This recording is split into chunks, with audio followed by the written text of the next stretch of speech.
Morning guys, it's almost 6 a.m. and I just thought I would take you through the sort of breakfast that I would have. I've had the same breakfast for years now and I've slowly adapted it into something that I think is very healthy, something I could easily eat on a daily basis and something I enjoy. So what I've got here is I've got out most of my ingredients and I'm mostly focused on one dish, which was a sort of porridgey type dish, and I've slowly changed it over time. And then alongside that I've now got a small dish of mince and spinach, and that was just, I do that occasionally, but most days I have this foundational porridgey type meal. So I'm just going to grab the mince. Okay, I've got the mince.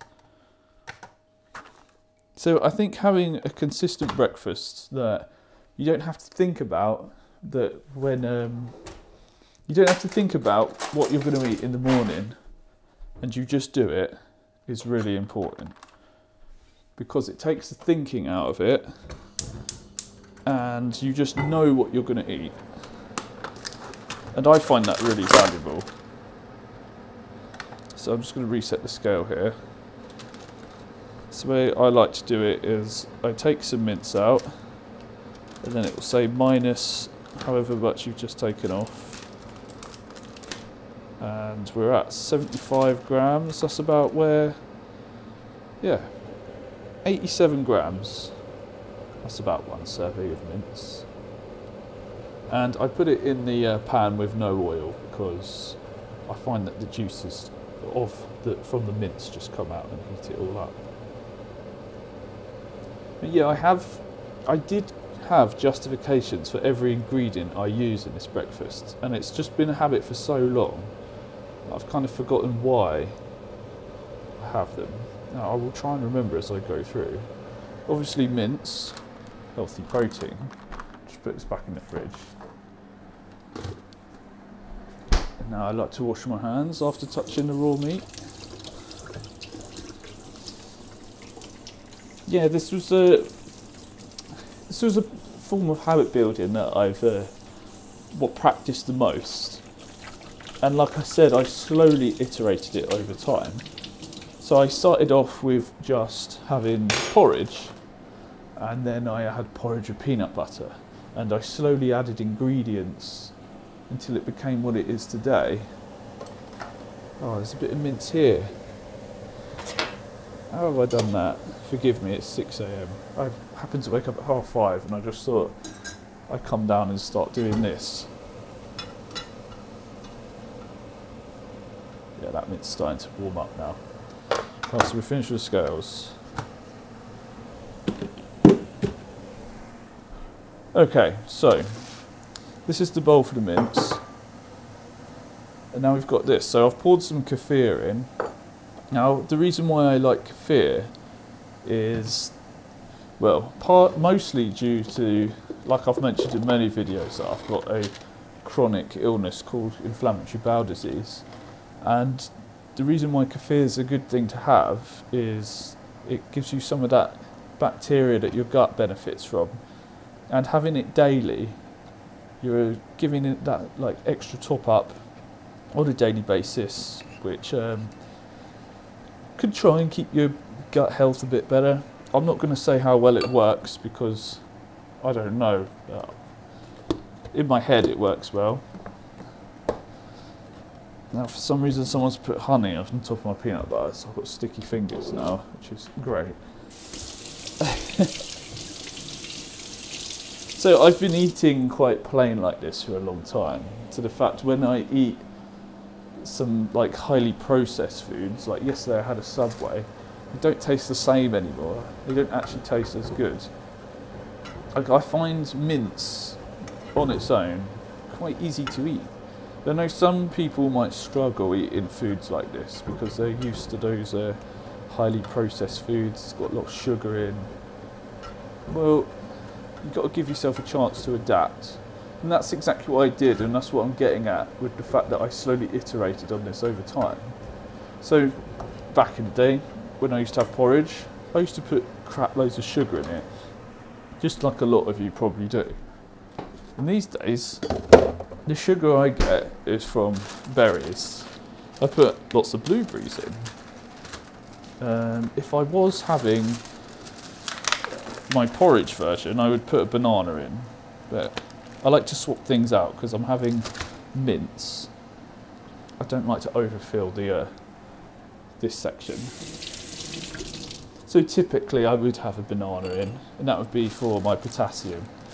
The blueberries, I just like blueberries a lot. Supposedly they're great for antioxidants, have other vitamins in them. I find them just like them. And then alongside that, I actually put some chia seeds in. The reason I put chia seeds in is because they're high in omega-3, and from what I understand, foods that we eat can be quite high in omega-6, and that can cause inflammation, apparently. So you want to try and balance it out with omega-3s to keep it balanced. And like I'll say apparently, because I'm not a food nutritionist. I just get my advice from people. And there we go. So last thing I added was cinnamon. Don't know the health benefits of cinnamon, but I just like it. So while this has been going on, the mince has been cooking nicely. That's coming along well. Now the next thing, I always have a coffee. Let's heat the kettle up now. Now what I actually do that's a bit different is I like to add bone broth.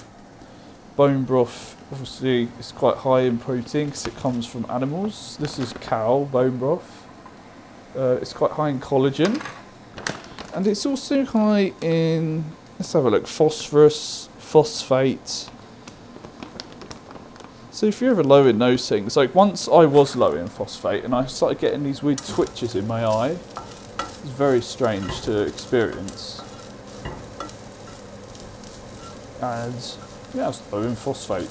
Went away as soon as I had a supplement for it. One thing I will check is, do I have an avocado? That might be quite controversial for some of you, having an avocado. But if we do, it doesn't look like we have one, unfortunate. One thing I've been doing recently is I'll just put half an avocado in the bowl, then put the mince on top, and I think that tastes lovely. Right, so back to coffee, gonna add my... No, I just have instant coffee. That might be a point where some of you are like, who is this guy? But that's just what I've had. That's what I like to have. So yeah, this meal isn't terribly complicated. It doesn't take long to do. So I just grab my spinach. My mince is pretty much not pink at all anymore, and I'll just drop my spinach in. And I like to put in, I don't have a measured amount, I just put in a decent amount. Because it wilts down quite small. That'll do.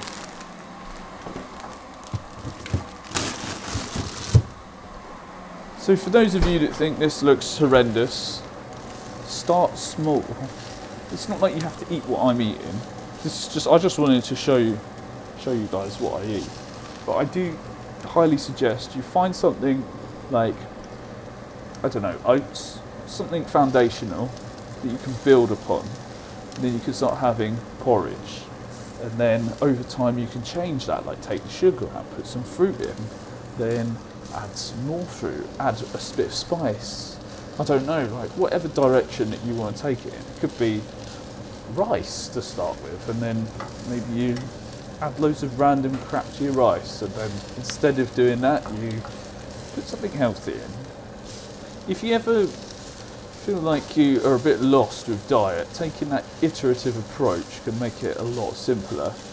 It takes a lot of the thinking out of it, because you just know, I'm going to have this for breakfast, and this is what I'm going to have in it. And then over time you research, find out new things. And I do find diet is one of the most confusing things to research. So you just eat at the end of the day what makes you feel good. But don't use that as an excuse to just eat hyper-processed foods, because maybe they do make you feel good in the moment, but I highly suggest you get off of those, because they're not doing you any good. It's very plain foods that would do you some good. You could just start with eggs. Nothing wrong with having eggs. For a long time I had eggs, again with avocado. I like avocado. And I had that on toast. Now I know some people argue that bread is a hyper-processed food. But I bought the best bread I could find, and I just accepted it for what it was. And I had some real butter, no vegetable spread, you put real butter on. I added Marmite because I love Marmite. That gives me my nice saltiness. Speaking of salt, I'm going to add some sea salt to this. Just a bit. And yes, I had Marmite, then I put half an avocado spread over 2 bits of toast, and then 2 eggs on each one. That was a great breakfast, very filling. Only problem is I find eggs bung me up, so I wasn't able to use the bathroom for the rest of the day. But yeah, that's my breakfast.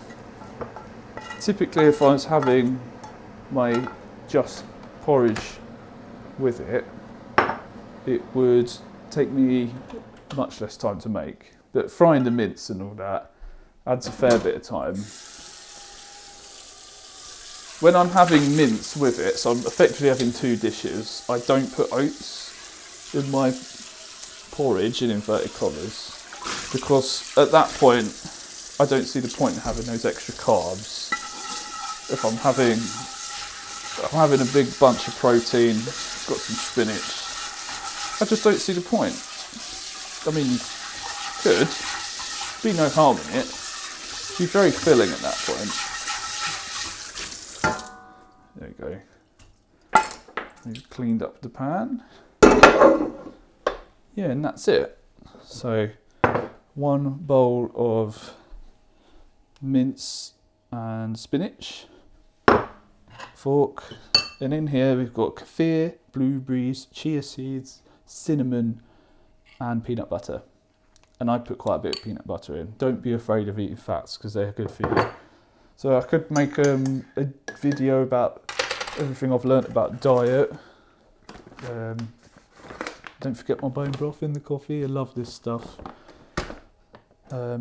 Because as someone with a chronic disease, I find looking into my diet very beneficial, and I think I do that more than most people. Most people just accept, you know, I will eat shit today, I will eat this crap, and they don't think about it. But when you're faced with a health problem, you have to think about it. And I think that because of that, I'm better for it. Because I've gone through these problems, I have learnt all this stuff, and I think it's helped me out. Even though it's caused a big detriment to my life, it's also helped me out, so I like that. But yeah, I'm just putting the milk in the fridge. Thank you for listening. I did move a few things around for this camera angle. I must put them back. So I've blocked the camera a little bit. Yeah, thank you for listening to me, and I'll see you in the next video.